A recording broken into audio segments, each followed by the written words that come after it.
Next a panel, we have panel discussion in which we have uh, we have Paul Smith from Australia Financial Review talking to our panelist. We have Gordon Huke, we have Mary Karborani, and we are having Daniel Kennedy from St. John of God. Harpreet from EC, you can't make it, so I think we have three panels. Please come to the stage.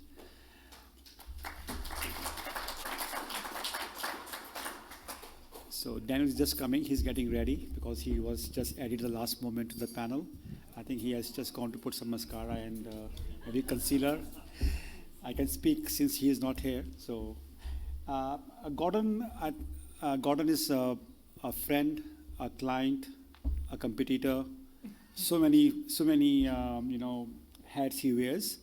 So I first met Gordon when he was with PwC, and PwC, we were partnering for one joint bid to one government organization in WA. So we joined together, we were partners, we were joint ventures, PwC and Minefields for that particular bid. Then at the second bid, we were competing with each other at another government organization.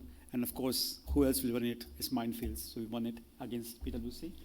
So then he was advising one of the universities here, and he has chosen us because he found that we were better than PwC, maybe. No, thank you very much for playing all these three hats in a very ethical and very professional manner. And you are a friend in all those three hats, as a competitor, as a client, as an advisor. And I respect that you have always upheld this thing when we're working together. I admire your professionalism and your courage to work with us. So thank you very much again, Gordon, for being a guide and mentor to us. And then we have Mary from CBH. She is leading the automation function at CBH for last 3 years. And CBH is not a small company. They have their own railway line also. They have a huge wheat bucket to serve not even Australia, but across the globe. And I think the more I know about CBH, the more big it becomes for me. And I would like to understand more about, from Mary, how she's handling the automation in such a big organization. And then we have Daniel, our own Daniel Kennedy from St. John of God.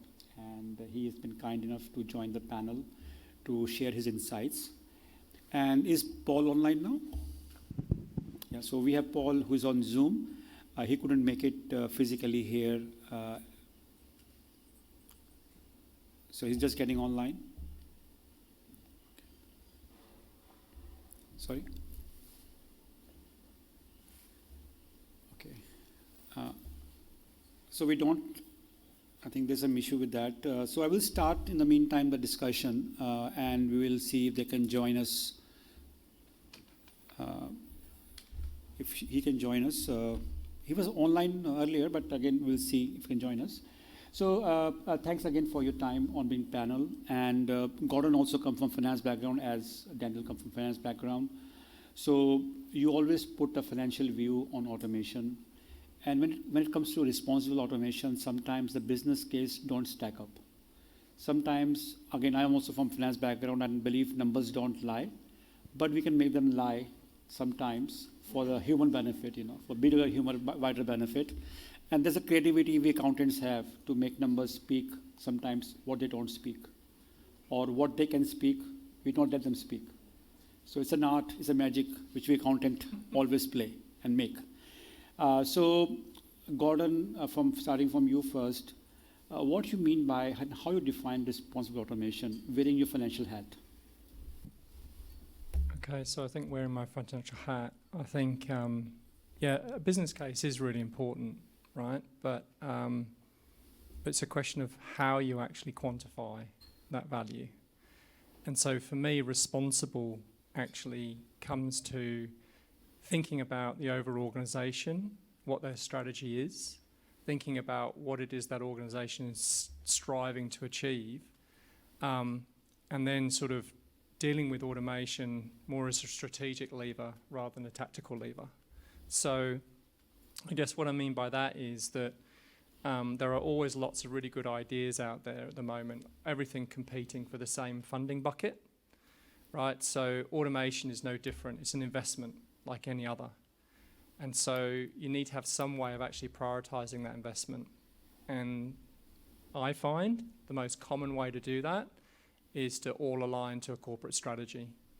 And so what you tend to then find is, depending on what the organization wants to do, it might well be that actually it is actually all about a war for talent. It is about making the organization the most attractive place for employees, right? It could be about, I'm working for an organization at the moment where their primary focus is actually being able to pay their subcontractors in less than 7 days from invoice date, right? Otherwise they walk off the job.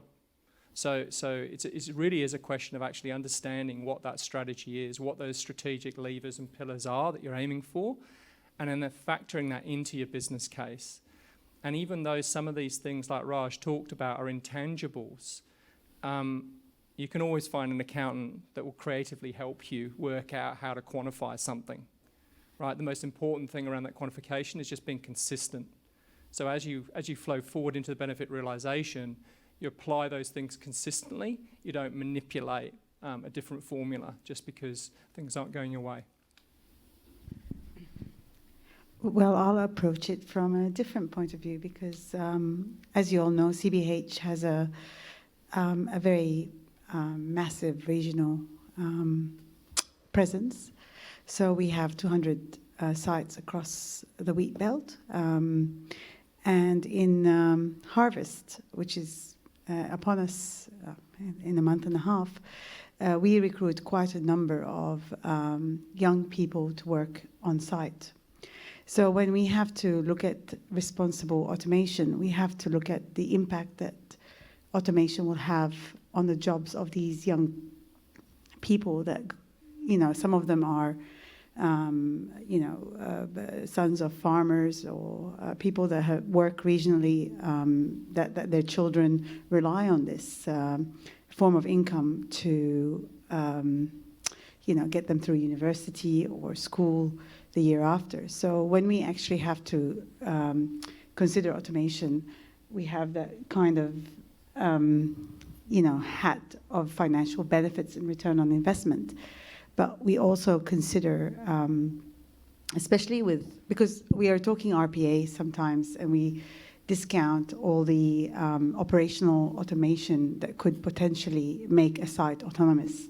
And to us, that's really forefront when we actually assess the impact that this particular technology will have on the workforce.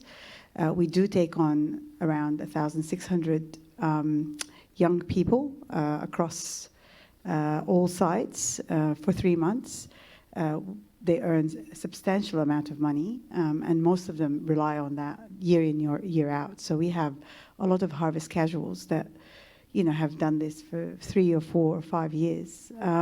So that's for us what we, think about when we think about responsible automation. Actually, the panel this afternoon or the previous discussions have actually sort of changed my mind a little bit from when I came in, which is great from my perspective. I've learned some things this afternoon about what other organisations are doing, which the whole sort of idea of a business case, I found myself turning those two words around in my mind a little bit earlier on. Because I was thinking business case, actually, we all know as kind of like a pro forma template, or at least maybe many of us know, maybe not everybody knows, but it's a pro forma template which describes, things like executive summary, an MPV, RR, that kind of thing. And if you live in accounting world like Gordon and I and Mohit have all done, then we're all familiar with this sort of stuff. But when it comes back down to it, actually, the business cases that are presented to boards aren't always about financials. They're often actually based around strategic aims or mission of the organisation. And what I learned about Pernod Ricard was that actually they put people first and realised that automation could actually help them with their people mission, their pillar of the organisation. That was fascinating to hear about because I hadn't really thought about it like that, but it kind of occurred to me as I was hearing that this afternoon. I was thinking, you know what, now that I think about it, automation is only replacing what a human does. Whereas if you liberate a human has got potential to do much, much more. So if you thought about just controlling costs or controlling process quality, RPA, tick. hits the box. But if you want to liberate humans and actually then be creative and think about reorganizing the way that you approach your customers, or if you want to think about, better engagement models if you're in the HR community, whatever it happens to be, the potential is really untapped. So actually, it kind of started making me think about, am I looking in the wrong places when I'm doing some of the automation that I'm doing at St John of God? Should I be actually leaning more strongly into our mission, which is all about patient care, and thinking, how do I actually help everyone to understand the role that automation can play with that kind of framing, which was kind of answering my own question about, my answer to Andrew about what would I do differently if I had my time again. So it's interesting. Responsible automation's kind of broadened up a bit for me from being in this session today. So I want to thank all the co-presenters and for the questions. It's been good to kind of get the old grey matter working, which is something obviously a bot can't do. Hi, so we have got Paul back online. Paul, over to you. Hello, and thank you for your patience. I'm over your shoulders looking down on you, so thank you for that. And thank you, Mohit, for having me. Apologies for the technical glitch at the start there. I could see you all, but obviously you couldn't see me. So thank you for having me here, and thank you, Mohit, for inviting me along. Just to introduce myself, I'm the technology editor at the Australian Financial Review and have spoken with Mohit many occasions, and he's been generous enough to write articles for the AFR over the years. I was listening into your first answers there, so the conversation's already got off to a great start. No need for me, really. But I guess one of the things that we were talking about in this session is the role of responsible automation on the economy post-pandemic, and just looking at how things might change in the business. And I'd like to go to Mary on this question, really, to start off with. You're obviously a very large organisation. Has the way that you approach the things that you automate and the things that you look to achieve from automation changed notably over the course of the pandemic? And how do you think it might change into the future? Looking back at pre and post COVID, the answer is not really, because the key challenges that we have as a company, it is a very large company, and it receives grain and then out turns grain and sells to a variety of customers, both locally and internationally. So in terms of looking at the automation and the value that it brings to the company, that hasn't really changed much. What's changed is the approach that we look at things, simply because of the resource shortage in certain key areas. So I'll give you a very simple example. In IT, for instance, to get a really good .NET developer or a tester has taken us maybe about 6 months, 80 interviews, and we hired one person. So what we looked at in terms of the skilled shortages is how can we supplement the workforce for me, for instance, the testers, because I lead the business systems within CBH, so testing is part of the functionality that I look at. How can we relieve the testers from doing the mundane user test cases and get them to do the more complex ones? So we had a really good chat with our partners, RPA, UiPath, and they suggested that they have a test orchestrator, which we actually deployed about 1.5 years ago. We had a few challenges because we wanted to automate it across the mobile devices, but we got it to work. And now, a regression test that used to take the testers 6 to 8 weeks for one of our critical apps gets done within 3 weeks, because all of the mundane user test cases get done by the bot. The testers that we've got are, released to do the more intricate regression testing. But in terms of the operational technology, it's really difficult to man a site and automate a site, in 2 or 3 years. The span is too short.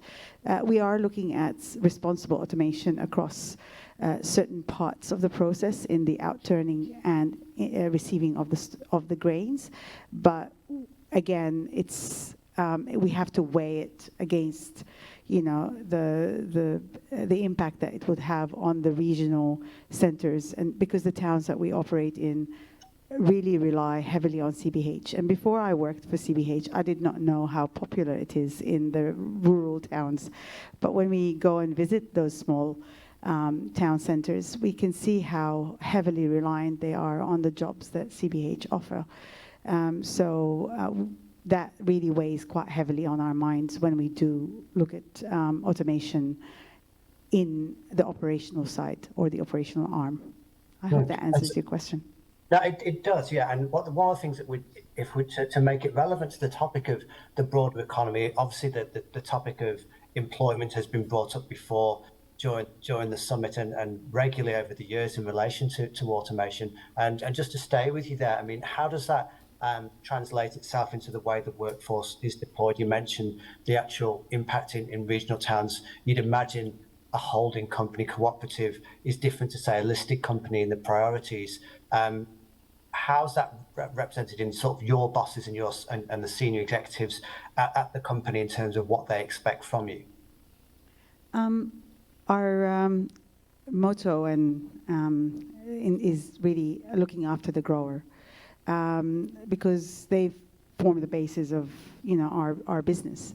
So the growers that we have across the cooperative are across, as I said, 200 centers or regional towns. They are those centers really rely on us to provide those kind of employment opportunities to their young, and also when you bring people from Perth, like in the last 2 years, because the backpackers couldn't come into Western Australia because of the COVID restrictions, there was a huge shortage in the workforce that could man sites. So they've really relied on university students and school leavers to man those sites. Those kids went over to those regional centers and brought in commerce. So they'd go out to pubs to eat, restaurants to... So it is not just the workers manning the site, it's and earning money. It's actually the flow on from that to the town centres, which is really, really lovely to see, because West Australia is a very, very large place, and going from one town to the other gives you a really good idea of how isolated and remote some of the towns are, and how reliant they are on the community that they are in. So it's very important that we keep that at the center when we look at responsible automation, and that's something that we focus on day in, day out. Hey, Gordon, can I ask you, bring you into the conversation here? You obviously go and consult with organisations about how they're implementing automation, what tasks they're using it for. How are organisations changing the way that they evaluate what they're doing? We've spoken a lot in recent times, certainly in the financial review, about ESG and different metrics within businesses. Are these kind of things considered when you're talking about automation, or are people still really just looking for the efficiency? Well, I think essentially what you need somebody to drive a conversation, an executive that's got nothing to do with automation whatsoever. Right, I think really, I guess what I try to do is I try to sit with an executive and understand what it is that they need they're not currently getting. So that could be information, whatever it might be, and it might be in response to a particular short-term challenge, or it might be in response to something that they kind of foresee happening in the pipeline. And so then what you start to do is you start to grab that thread and you start to unravel it, right? And you start to say, well, what's the reason why you can't get that? You know, sometimes it might be data related. I think we talked about data integrity before in the ESG. But often, actually, it's to do with limited resource capacity. So then you start to ask the question, well, have you got anyone in the organisation that could do it? Yes. Well, but they're too busy. Okay, so then you start to keep unravelling, And what you start to do is you start to work your way down that value chain. And so when I talked about the value of the business case associated with automating a particular process, historically the way that I guess CFOs have been conditioned to think because of the marketing when things like RPA first came out, it was all about what's the saving on the fingers and toes that I'm liberating at the bottom end. Whereas in actual fact now I find the conversation has changed to the value is associated with that piece of information or that decision being able to be made on a timely basis, which carries a significant amount of value. And then what you've actually done is you've actually cascaded all the way down, and you've created a domino effect. So you created a pull-through of value, and the underlying catalyst is the removal of this crappy little thing that no one really ever wanted to do in the first place. But actually, by doing that, you've transformed the way in which the organisation thinks about the automation. It's a liberation as opposed to a grim reaper. In terms of the way that this is implemented across organisations, and this initially for you again, Gordon, and then bring Daniel in, who I'm sorry we did talk beforehand. I didn't know we were going to have the pleasure of your company on the panel. Has the way that organisations are setting up automation to work across in terms of operating models, has that changed notably in recent times? How are things done in best practice, would you suggest? So I think, unfortunately, it hasn't progressed as quickly as I would like to see. And the reason for that is because business is still very reactive. So typically what, I talked initially about strategy and making and understanding your strategic pillars, understanding what it is you're hoping to achieve. And then for me, responsible automation is actually about really committing to it for a 3 to 5 year period, right? And actually establishing it, go slow to go fast, whatever it might be. I think, unfortunately, what I'm seeing at the moment is there's still a lot of organizations that are being caught out. They're having to introduce automation as a reaction to a situation they find themselves in. But the more and more we have events like this, the more and more that people can actually start to share some of those lessons learned, which in hindsight, I think I sort of listened to the lessons learned, etc. And the reality is, the beauty of hindsight is that you're coming from a position where you've already proved it. You've taken away the skepticism. You're now actually, you're not worried about having to save money anymore. Whereas in actual fact, the vast majority of organisations are still very much in that sort of dark age, where they still, you've got a skeptical CFO that's looking everything through a dollar lens. So there's still a long way to go. Daniel, can I bring you in there? You may have to repeat the question for me, I'm afraid. Oh, look, it's basically about the operating model and how you think it's best worked to, so that you can capture not necessarily only financial metrics in automation and actually target, the things that you would maybe include in an ESG strategy as well. I think the best example that we've got is the one that we've kind of landed on, and everybody's talked about it to varying degrees, which is hours returned, one way or another. Hours saved, hours returned. If I just think about the parallels in our personal lives, who doesn't know about Uber Eats, who doesn't know about, HelloFresh. All these things are effectively quite successful, relatively newcomers to the marketplace, which are all designed around a central concept, which is about making things easier for you, making your life easier to grab things, easier for things to be delivered to you and stuff like that.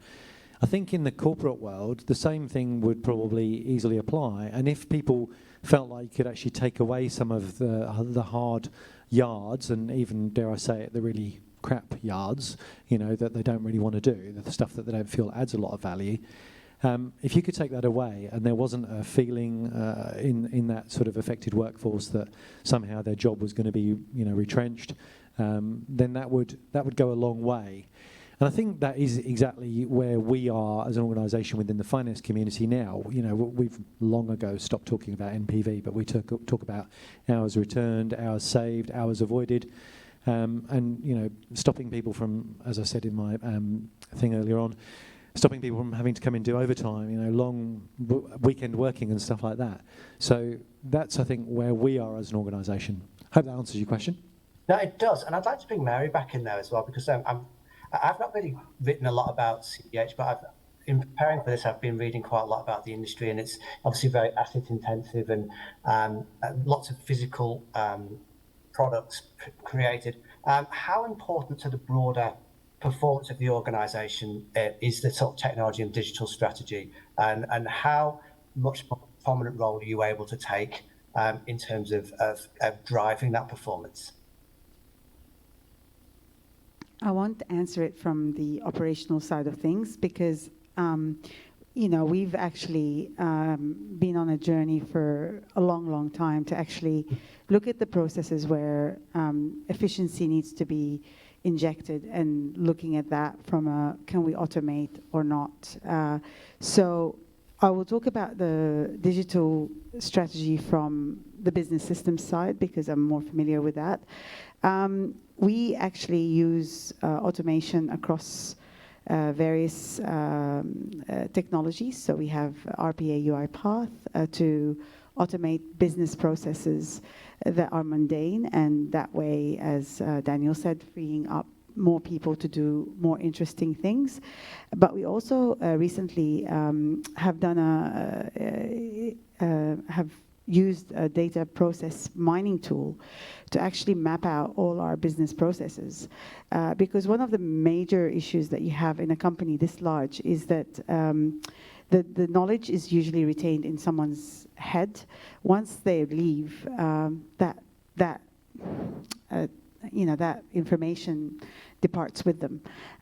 So we have just recently done a proof of concept with one of the applications that go and sit on top of our own applications and then mines the data.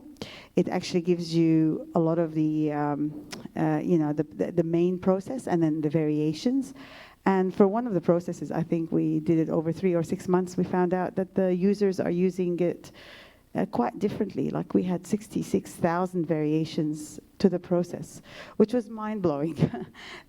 So using those kind of technologies to find out gaps and in the way the users are using the systems, in terms of the turnover in time, provides the executives with quite a lot of information to assess and decide where best to put their efforts to get the low-hanging fruits from their workforce. So I think having those tools and technologies have enabled people to potentially make better decisions as to where to put their effort, rather than just blindly say, oh, this process does not work, let's just invest a lot of money and effort in fixing it. So I find that technology as it advances will give us a lot of insights as to how the organization as a whole can operate in a more effective and efficient manner. And look, looking at the time on my computer here, I realise that things always run a lot longer than you think, and time's almost run out. I just wanted to zoom out just finally here with the focus on the sort of broader economy and some of the things that we've been talking about at the summit today. Obviously, the government has got a jobs and employment summit in Canberra this week, where people are looking to talk about some of the issues facing the future of employment. I haven't heard much talked about automation in that sense. How do you think the advance of intelligent automation is going to have a positive impact on the employment landscape in Australia? And we'll start with Gordon there, and then go along the other two of you, and then we'll call it a day. So I think we've touched on this a couple of times, but I think the reason why it doesn't feature in the conversation is because it's an expectation of the younger generation that that automation will exist, because they're growing up. They're growing up with all the technology on their phones. They're growing up with things essentially driving forward. So you end up in a situation where, if you're not careful, and I know that there are a number of organisations in WA that have had a revolving door on recruitment, because a young person arrives, sits in the chair, gets their first task, and then gets up and walks out the door. And they're saying, well, I'm not doing that. That's stupid. So I think I think the challenge for all of us, I think, in the industry is to quite quickly and rapidly catch up with what the expectation of the new workforce is going to be. Because now what I see happening in my own household is my children are actually starting to tweak my expectations of what I should expect at work. They look over my shoulder, look at what I'm doing, and what are you doing that for? So I think that's the reason why it probably doesn't feature, is because it's an underlying assumption that's going to come back to bite a lot of organisations if they don't start to take it seriously. I agree with that, but I also think that there's a lot of misconception about automation because people associate automation with redundancies. And I think potentially that's a very, it's a two-way street. It's better for the employer, but not good for the employee. So I think also there's also a misconception of how bots can operate as humans in the organization.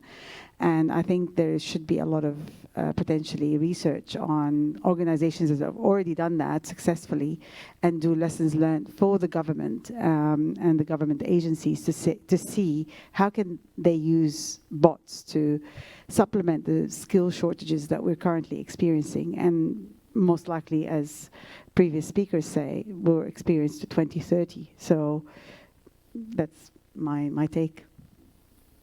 Daniel? Sure. I'd like to have a working microphone. There we go. It's working. All right, just caught up with me. I'll maybe ask the question back to you if you're able to shed any light as to what they think the answer is, if it's not some form of technology, automation, because I don't know if there's a plan to sort of just have a whole bunch of new people arrive in the workforce from another planet or anything. But is there an answer to that? Because I'm not sure whether there is, other than automation. I don't think journalists ever have the answers. We ask the question, and in terms of when you, well, I think a lot of the people in the tech industry want is more immigration at this stage, and I'm talking wondering about whether there's a different way. Yeah. Well, I definitely think that automation has its place as a partial answer. I think RPA is a partial answer to that partial answer of automation. I think you want to grab every tool that you can that's available to you to kind of address the workforce issue. And I can echo Gordon's sentiment as well, because, a close colleague of mine actually joined the organisation and found that the job was a lot more operational, like filling in forms and simply approving them and sending them on to the next person in an approval chain. And they decided that this was not an organisation that they thought they could advance their career within, so decided to walk out the door. And I think that is going to become, unfortunately, a reality if organisations don't catch up with that. And I think there's plenty of opportunities to grasp within applications, outside of applications, using RPA. There's a myriad of technology available, and if we look back at the last 200 years of the Industrial Revolution, what have been the greatest advances? Generally, I think it's been technology of one form or another, whether it's the spinning jenny in the 18th century, or whether it's steam locomotives in the 19th, or electricity in the telephone in the in the late early 20th or late 19th. I'm not sure about that one. So yeah, technology I think has to play a part. Well, thank you very much. I won't try and turn the attention on the audience for any more questions, given that A, I can't see them, and B, I've already run over time. So thank you very much, Mary, Gordon and Daniel, for stepping into the panel, and also to Mohit for having me involved. And congratulations on a great event, and I look forward to dealing with you many more times in the financial review. And please join me in thanking our panelists. Thank you, Paul. I'll just have small gifts for you for both. I think I know it's quite funny to have toy as a gift, but I think as an adult we learn a lot when we become a child, and in a team we learn a lot when we play with each other in the team spirit and come to an outcome which is not judged by a KPI. So not everything in the corporate world should have KPI. And we are working from home for last 2.5, 3 years. So when you want to come physically to the office and you have some fun time, I think people remember that for long. And when you're building a bot for a process, I think it gives a different flavor when you are closely knit team to work together. So that was the thought process behind it. Instead of getting a wine bottle to make you feel like a philosopher, I better make you feel like a kid and learn a lot. This was my thought process, Well, and I hope you liked it. I think it's quite insightful, actually, Mohit, because as you know, I gave up drinking a couple of years ago. So so this is far more valuable. Good. And I think I'm already thinking. I've got a 13-year-old who thinks she wants to be an engineer. I've got a 10-year-old who's just participated in ECU's Tournament of Minds for critical thinking. So I'm already thinking that I'm going to start to get schooled at home with this gift. So I will let you know how that goes. Sure. And I think it's a small judgment. I too have 2 kids, and if our kids are not progressing better than us, then we are something wrong at our end only, not their end. So there are 100 pieces of this puzzle, and I'm definitely sure that the kids will do better than you. Nothing reflective. I just want to know how long it takes you to build it. But again, I think I really thank Paul, yourself, Mary, and Daniel for your insightful answers to all the panel. I really enjoyed. I think we all really enjoyed asking questions and learning from that. Whatever age we are, I think we have to learn. And this summit is aimed to learn, educate, not to sell anything. There was no sales pitch from me or any partners today. I think we're all here to educate, even the speakers. So thanks once again for your help. A small gift for you, then I will close the